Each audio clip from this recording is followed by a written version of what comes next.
성공은 관계로 측정됩니다. 사람이 얼마나 성공했느냐라는 것은 하나님의 관계가 척도라는 것입니다. 하나님과 얼마나 가까웠는지, 그것이 성공이요 그것이 축복이라는 것입니다. 하나님의 관계에 성공한 사람이 참으로 성공한 사람이라는 것입니다. 세상의 성공 척도는 다르죠. 얼마나 돈을 많이 벌었느냐, 지위가 얼마나 높고 얼마나 건강하느냐, 자식이 얼마나 잘 됐느냐, 이런 것을 가지고 척도를 하는데, 만약 그렇다면 예수님께 그대로 적용하면 예수님은 이 세상에서 가장 큰 실패자예요. 그분은 가난하고 비천하고 자식도 없었고 십자가의 사형수로 오해받아 죽었고, 그리고 33살에 단명했습니다. 이 세상에 예수님처럼 정말 불행한 사람은 없는 거예요. 그런데 우리가 그분을 주로 모신다는 것은 그분은 하나님의 아들이었고 이 땅에 살면서도 너무 항상 하나님과 가까이 같이 있었던 분이기 때문에 가장 축복의 근원인 것입니다. 우리가 부자 되고 지위 되고 자식이 잘 되고 건강되는 것도 좋은 일이지만은, 그러나 그것 때문에 하나님을 멀리하게 됐다면, 자식 키우느라고 돈 버느라고 하나님을 멀리하게 됐다면 그건 축복이 아닙니다. 그것을 가졌다 하더라도 그건 저주가 되는 것이에요. 우리가 어떤 상황이, 그것이 좋은 일이든 세상적으로 말해서 좀 힘든 일이든 간에 그것이 우리로 하여금 하나님을 가까이 가게 했다면 그것이 성공한 것입니다. 그것이 축복입니다. 여러분, 이 가치관 외에는 세상적인 가치관을 머리에 담지 마세요. 그래서 우리가 혼돈이 오게 됩니다. 왜 하나님께서는 나에게 이런 시간을 주셨을까? 어떨 때는 일이 잘 되면 막 너무너무 좋아, 축복받았다 그러는데 점점 하나님을 멀리하는 거예요. 그건 축복이 아닙니다. 그건 실패지요. 하나님과의 관계에 실패한 자의 모습을 오늘 우리가 봅니다. 2절에서 8절에 나와 있어요. 하나님과의 관계에 실패한 하나님의 백성을 하나님이 어떻게 지금 징계하시고 꾸중하시는가? 이스라엘 백성들은 가나안 땅에 들어갔어요. 가나안 땅이 젖과 꿀이 흐르는 땅이라고 그랬습니다. 근데 거기서 노예로 끌려가 버렸습니다. 왜 그랬을까요? 하나님 주신 땅에서 왜 그 주신 땅이 빼앗겼을까? 이방인들에게 하나님과의 관계를 등한시했기 때문에, 하나님을 버렸기 때문인 것입니다. 오늘 본문 2절에 보면 하늘이여 들으라, 땅이여 귀를 기울이라. 하나님을 한탄하시며 여호와께서 말씀하시기를 내가 자식을 양육하였거늘 그들이 나를 거역하였도다. 자식이 부모를 배반한 것입니다. 그리고 3절은 뭡니다. 소는 그 임자를 알고 나귀는 그 주인의 구유를 알건만은 이스라엘은 알지 못하고 나의 백성은 깨닫지 못하는 듯 슬프다. 범죄한 나라요, 허물진 백성이요, 행악의 종자요, 행위가 부패한 자식이로다. 그들이 여호와를 버리며 이스라엘의 거룩한 일을 만홀히 여겨. 만홀히 여기라는 것은 무시하고, 이 말이에요. 업수히 여기며 멀리하고 물러갔도다 그랬습니다. 사람들은 이런저런 이유로 올 한 해 주님을 멀리 떠났던 사람, 신앙이 떨어진 사람들이 많습니다. 이런 사람은 하나님과의 관계에서 실패한 실패자예요. 그가 아무리 이런저런 세상적으로 많이 가지고 남들 보기에 좀 화려하게 보여도 그는 실패자가 되는 것입니다. 그래서 세상적으로 내가 보면 좀 못 가지고 좀 부족하고 다른 사람만큼 자랑할 것이 세상적으로 없다 하더라도 내가 하나님 예배를 귀하게 여기고 주님을 더욱더 가까이 하며 그 은혜를 더욱더 깨닫고 주님과 가까이 있으면 그 사람은 성공한 사람입니다. 소는 임자를 알고 나귀는 주인을 알지만은, 주인의 구유를 알고는 이스라엘은 알지고 나의 백성은 깨닫지 못하는도다. 소보다 나귀보다도 더 못하다. 짐승보다 못한 크리스찬이 있다는 겁니다. 하나님이 우리에게 하시는 말씀입니다. 개보다 못한, 돼지보다 못한 크리스찬들이 있다는 것이요. 어떤 크리스찬이요? 아버지 하나님을 멀리하고 아버지 하나님께 반항하고 거역하는, 자기는 교인이라 말하면서도 하나님 교회를 어지럽히고 아버지를 멀리하는 사람을 말하는 것입니다. 뉴욕에 갔더만은 어떤 사모님이 개를 키우더라고요. 개가 요만한데 이쁘더라고요, 정자가. 근데 이 개가 짖지를 못하고 눈도 멀었대요. 개가 나이가 17살이랍니다. 보통 수명이 15살이라고 그러죠. 거기다 보통 7년을 곱한다 그러더라. 17 곱하기 7하면 119가 됩니다. 사람 나이로 하면 100살이 넘은 거예요. 119세. 근데 이 개가 주인과 10년 이상을 같이 살았어요. 이 사모님이, 목사님이 돌아가시고 나서 외로울까봐 두 아들이 홀로 계신 어머니에게 강아지를 선물을 했는데, 이 강아지가 점점점 늙어서 죽게 됐는데, 보통 나이, 이 나이에 15살 되면 죽는데 얘는 17살 때도 안 죽은 거예요. 주인을 구분을 눈으로 못 하는 거야. 주인이 오면 손님들하고 우리 같이 들어가니까 일일이 다니면서 냄새를 맡아보더라고요. 귀도 약간 멀었나 봐요. 눈도 완전 멀고. 그래서 냄새를 맡아서 주인이 옆에 오면 주인 옆에 딱 앉더라고요. 119살이 아직까지 충성하고 있는 거예요. 내 주인님이다 라는 거예요. 개가 그런다는 거예요. 너는 소나 개나 나귀보다 못하다, 이렇게 표현하는 거예요. 하나님이 아픈 심령으로 말하는 것입니다. 그런데 이 하나님을 멀리한 하나님 백성들의 모습을 보세요. 어떤 결과가 나옵니다. 너희가 어찌하여 매를 더 맞으려고 폐역을 거듭하느냐. 온머리는 병들었고 온 마음은 피곤하였으며 발바닥에서 머리까지 성한 것이 없어 상한 것과 터진 것과 새로 맞은 흔적들 뿐이니 그것을 짜며 사며 기름으로 부드럽게 함을 받지 못하였도다. 너희 땅은 황폐하였고 너희 성읍은 불에 탔고 너희 터전은 너희 목전에서 이방인에게 삼켜졌으며 이방인에게 파괴된 같이 황폐하였고 그랬습니다. 하나님이 하나님을 떠난 자기 백성들을 낮추시는데 처음에는 막 상처가 나게 하고 막 얻어 터지게 하다가 나중에는 불신자들한테도 막 밟히게 만든다는 거예요. 신자가 아닌 불신자에게서도 아주 그들이 멸시를 하는 그런 상태까지 하나님이 놓이게 하신다는 것입니다. 이것을 그림으로 잘 보여준 것이 누가복음 15장입니다. 누가복음 15장 보면 아버지 돈을 좀 얻어가지고 살아있는 아버지의 유산 달라 그래가지고 허랑방탕에 서는데 갑자기 흉년이 왔는 거예요. 내가 하는 그 업종의 비즈니스가 문제가 생긴 거예요. 우연이라고 사람들은 생각하는데 크리스찬에게는 우연이 아니라는 거예요. 하나님이 그러셨다는 거예요. 네가 하나님을 멀리했기 때문에 생긴 일이에요. 흉년이 들었습니다. 돼지 지엽열매에 가서 돼지 목동이 돼서 돼지 지엽열매, 돼지가 먹는 음식을 먹으려도 없었어요. 그런데도 정신을 못 차리는 거예요.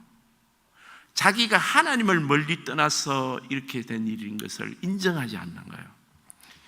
우리 신자의 미련한 중에 하나는 내 삶에 일어나는 것이 하나님을 멀리 떠났기 때문에 생긴 것이라는 것을 깨닫지 못하고 인정하지 않는다는 거예요. 모든 불행과 어려움이 다 하나님을 떠나서 오는 것은 아닌다 하더라도 분명한 것은 하나님을 멀리 떠난 사람이 반드시 고난을 받게 되는 것은 확실한 진리인 것입니다. 충분 조건, 필요 조건 아십니까? 충분 조건은 확실히 되는 겁니다. 하나님과의 관계에 실패한 이스라엘에 대해서 오늘 하나님과의 관계에서 왜 실패했는가, 이스라엘이 왜 하나님의 징계를 받게 돼서 그 땅에서 쫓겨났는가, 왜 아버지를 멀리하게 됐는가, 그들은 그 부분에 대해서 자세히 설명하고 있습니다. 이걸 반면교사라 그러죠. 그러면 우리가 어떻게 하면 아버지의 관계를 잘 가지려면 이스라엘 백성들이 어떻게 하나님을 멀어졌는지를 보게 되면 그걸 보고 거꾸로 뒤집으면 반면교사가 되는 것입니다. 오늘 10절에서 17절까지 잘 나와 있습니다. 먼저 10절을 한번 봅시다. 너희 소돔에 관한들아 여호와의 말씀을 들을지어다. 하나님 말씀에 귀를 기울이지 않았구나. 예배 시간에 졸았구나. 예배 시간에 말씀을 하면 내가 복음이라고 튀었구나. 나는 그렇게 생각 안 하는데요. 목사님 생각이죠. 이러고 앉았던 사람들이에요. 교회 예배 말씀을 듣지 않는다는 거예요. 들리지도 않고. 이런 사람은 하나님과의 관계가 지금 실패한 사람 중에 하나인 거예요. 잘못된 예배를 지금 드리는 것입니다. 그리고 11절에 보세요. 여호와의 말씀하실 때 너희 무수한 재물이 내게 무엇이 무익하뇨. 나는 수양의 번제와 살찐 김성의 기름에 배불고 너희 수송아지와 어린 양의 수송아지 피를 기뻐하지 않느냐. 수송아지, 살찐 양, 이건 뭡니까? 돈이잖아요. 헌금. 그때 당시에 구약에는 헌금을 많이 갖고 와서 그런데도 그 헌금이 싫다는 거예요. 왜? 네가 예배 드리는 네가 지금 준비가 안 됐다는 거예요. 너는 헌금만 드리면 하나님이 기뻐하는 줄 아느냐, 이 말이에요.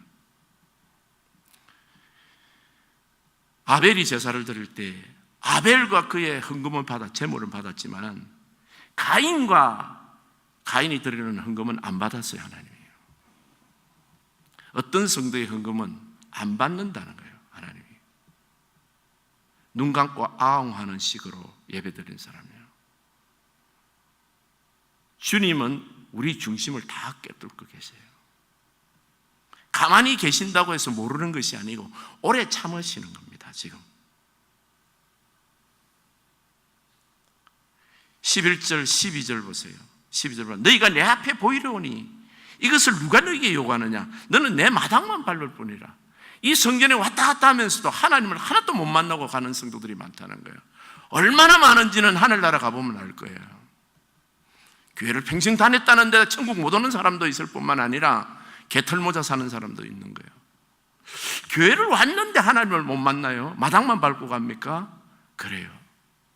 그러니까 지금 뭐가 문제입니까? 이스라엘 백성들은 예배를 제대로 안 드린 거예요. 오늘날 이 시대에 기독교가 말씀이 많고 성도들이 모습이 타락하고 왜 그럴까요? 왜 삶의 변화가 없을까요? 전심으로 신령과 진정으로 드리는 예배를 드리지 않기 때문인 거예요. 잘못된 예배 실패자가 관계 실패자고 인생 실패자가 되는 것입니다. 외식하는 예배, 남들 보기에. 여러분 교회에서 봉사를 우리 성도님들 많이 하고 참 감사합니다. 신실하게 전심을 하시는 분이 많지만 꼭 기억하는 것은 내가 봉사를 한다고 해서 하나님이 내 예배를 받으시는 것도 아니다 말이에요. 내가 어떤 마음으로 봉사를 하느냐, 어떤 마음으로 하나님께 드리느냐가 중요한 것이에요. 예배를 드리면서도 내가 앞 사람을 보고 어떤 생각을 갖고 예배를 드리느냐 주님이 알고 계시는 겁니다. 우리 중심이 하나님을 향해 있느냐, 옆 사람들을 보면서 이상한 생각을 하고 있느냐. 그래서 오늘 본문에 이런 말씀을 하십니다. 성회와 아울러 악을 행한다. 13절에 헛된 재물을 가져오지 말라. 분양은 내게 가정이 여기는 바요. 월삭과 안식일과 대하로 모이는 것도 그러니 성회와 아울러 악을 행하는, 예배 시간에 악을 행한다는 거예요. 예배 시간에 엉뚱한 생각, 나쁜 생각하는 성도들이 있다는 겁니다. 여러분, 하나님이 아십니다. 사람은 몰라요. 여러분, 예배 시간에 설교를 어텐션하고 은혜를 받는 성도가 있는가 하면 나쁜 생각으로 생각을 하고 있는, 죄를 저지르는 성도들도 있다는 거예요. 이걸 하나님 지금 이 말씀이 한두 번 나오는 게 아니에요. 여러분, 하나님 백성들이 왜 유럽이 망하느냐, 지금 미국이 망하고 있느냐, 예배를 엉터리로 드리고 있는 거예요. 예배 시간에 하나님 말씀의 귀를 기울이지 않고 하나님께 전심으로 예배를 드리지 못하는 겁니다. 그러니까 악을 이기지 못하는 겁니다. 우리가 여러분 악을 이기는 건요, 무엇을 어떤 사람은 끊으면 딱 끊어지는 사람이 있어요. 나 이거 오늘부터 안 하겠다 하면 딱 되는 사람이 있는데, 어떤 사람은 작심삼일이야. 우리가 불신자일 때는 작심삼일입니다. 근데 성령의 능력으로 하면 딱 끊어집니다. 내가 오늘부터는 이건 안 하리라, 이 말을 쓰지 않으리라 하면 딱 돼요. 왜냐하면 성령님께서 은혜 주셔서 하기 때문에 우리 결심이 하나님 능력이 같이 역사를 하는 거예요. 그런데 어떤 사람은 평생 결심해도 안 됩니다. 마음은 은인데 육신이 연약해서 이 소리만 하고 있어요. 그러니까 10년, 20년 신앙생활에도 하나도 변화가 없는 사람이 있는 거예요. 이 사람은 예배를 잘못 드리고 있다는 증거입니다. 예배를 잘 드리고 있는 사람은 하나님 앞에 악이 끊어지고 변화가 일어나는 것입니다. 그래서 이 악한 자, 변화가 없는 사람들이 15절 봅시다. 너희 손을 펼 때 내 눈을 너희에게서 가리고 너희가 많이 기도할지라도 내가 듣지 아니하리니 이는 너희의 손에 피가 가득함이라. 그래서 우리가 성회와 아울러 악을 전하고 예배드리는 자가 악을 고치지 않고 주님이 싫어하는 그 행실을 고치지 않으면 하나님께서 우리가 기도할 때, 예배에 기도할 때 기도에 응답하지 않으신다는 거죠. 그리고 여러분 기억하세요. 내가 엘리야처럼 하늘도 움직이는가? 우리 한때는요, 점심시간에 비가 안 왔어요. 주일날 아침에 비가 오더라도 우리가 야외에서 천막 치고 점심을 먹을 때는 정말 놀랍게도 그 수년간 점심시간에 비가 안 왔어요. 마지막 주간에 일로 옮길 때 그 주간에는 점심시간에 비가 왔어요. 다 기도했습니다, 여러분. 비 오면 안 됩니다. 하나님 하늘 문도 열었다 닫았다 하시는 거예요. 3년간 비가 안 왔습니다. 엘리야가 기도하니까요. 하늘에서 불이 갈멜산에서 내렸어요. 또 3년에 기도하니까 또 비가 폭우처럼 내렸습니다. 여러분, 하늘을 움직이는 능력이 기도하는 사람에게 오는데 그냥 기도하는 것이 아니라 하나님과 하나 된 사람이 예수님처럼 기도하는 엘리야가, 예수님처럼 기도하는 모세가, 예수님처럼 기도하는 바울이, 그 기도가 상달이 되는 겁니다. 그렇게 예배를 통해서 여러분 하나님과 하나가 돼 있어야 돼요. 우리 일주일 삶도 하나님과 하나 되는 삶을 우리 신앙의 최고봉으로 여기는 것입니다. 이 전심으로 예배를 드리고 하나님과 하나가 되는 사람은, 예배를 제대로 드리는 사람은 아버지를 닮게 돼. 예수 그리스도를 닮게 되는 것입니다. 아들은 아버지를 닮잖아요. 16절 17절 봅시다. 스스로 씻으며 스스로 깨끗하게 하여 내 목전에서 내 악한 행실을 버리고 악행을 거치고 선행을 배우며, 악만 아는 것이 아니라 이제는 남을 도와주고 선행을 베푸고 정의를 구하며 학대받는 자를 도와주며 고아를 위해서 신원하고 가부를 위하여 변호하라 그랬어요.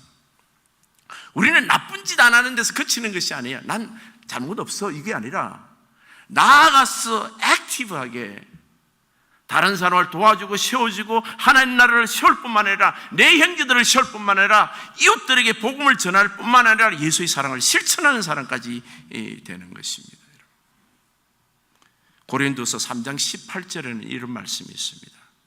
우리가 다 수건을 벗은 얼굴로 거울을 보는 같이 주의 영광을 보며, 예배 시간에 은혜를 받으려면 하나님 말씀 때문에 찔리거나 아플 때 수건을 벗어야 됩니다.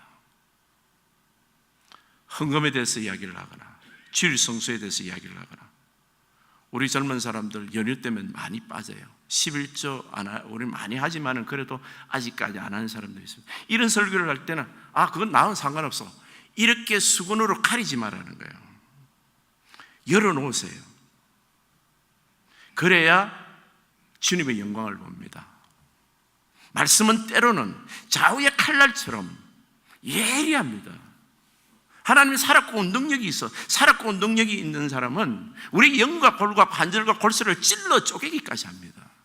마음을 연 사람들요. 그런데 커튼을 딱 닫아버리면요, 빛이 못 들어오는 거예요. 말씀이 못 들어오는 거예요. 그때부터 저는 거예요. 나는 안 들을래. 들으면 부담되니까. 그런데 예배는 꼭 오기는 와. 왜? 안 오면 찝찝하니까. 그런 사람은 예배 시간에 늦게 오는 거예요. 그리고 이 예배당에 오래 있는 게 너무 힘들어. 그래서 빨리 가. 오늘 이 설교를 들었기 때문에 일찍도 오늘 못 가는 거예요, 여러분. 근데 분명히 알아야 되는 건, 나는 아직까지 하나님과의 관계가 온전하지 않아요. 하나님과의 관계가 온전하지 않으면 어떤 일이 생긴다고요? 결과는 이스라엘 사람처럼 가나안 땅에서 쫓겨납니다. 우리는 하나님과의 가까이 관계에서 가장 중요시 여겨야 될 것은, 내가 인생에 성공한다는 것은 관계에 성공하는 거예요. 아버지를 옆에 모시고 아버지와 하나 되고 예수 그리스도의 성령님과 동행하며 주님과 동행하는 날마다의 삶을 살아야 됩니다. 주님을 인격적으로 모시고 같이 살아야 되는 거예요. 하나님의 성도들은 참 아름다운 사람들이에요. 전북 김제 영화마을이라는 곳이 있는데, 이 마을의 제일 큰 부자인 조덕상 씨라는 사람이 하는 글을 읽었습니다. 1904년이니까 지금부터 약 110년 전에 테이트 선교 사람이 그 전라도를 지나면서 이 집을 지났는데, 이 집에 마방이 있었대요. 말을 타고 가는 사람은 말을 하루 쉬게 하고 그 먹고 거기 쉬었다가 음식도 먹고 이렇게 여관 비슷한데 말을 지켜주는데, 말을 좀 이렇게 힘도 주고, 그리고 나그네가 그걸 지나가는데 그 테이트 선교사가 그 조덕상 씨 집에 마방이 있기 때문에 그 길을 지나고 거기 쉬었다 가기도 하는데, 그 집에 이 마부가, 말을 관리하는 사람이 머슴이 이자익 씨라는 분이 계셨대요. 이 사람은 고향이 남해인데 어깨너머로 천자문을 배워도 다 외울 정도로 머리가 명석한 사람이었습니다. 이 조자익 씨가 이 머슴을 보면서 이 친구가 그릇이 된다 싶어서 공부를 아들과 같이 시켰대요. 근데 어느 날 이 테이트라는 선교사한테, 당신은 왜 이 가난한 조선에 와서 이렇게 사느냐, 당신 나라는 잘 산다고 그러는데 하니까, 이 테이트 선교사가 하는 말이, 하나님의 특별한 사랑을 내가 받았기 때문에 여기 왔습니다. 그 말에 감동을 받은 이 조덕삼 씨가 자기 집 사랑채를 내주면서 당신이 예배드리는 장소로, 사람이 모이는 교회당으로 이 방을 쓰세요 하고 거기에 자기 집 사랑채가 교회가 됐다는 거예요. 그래서 자기 가족들이 거기 교회를 조덕삼 씨와 머선도 같이 다닌 거예요.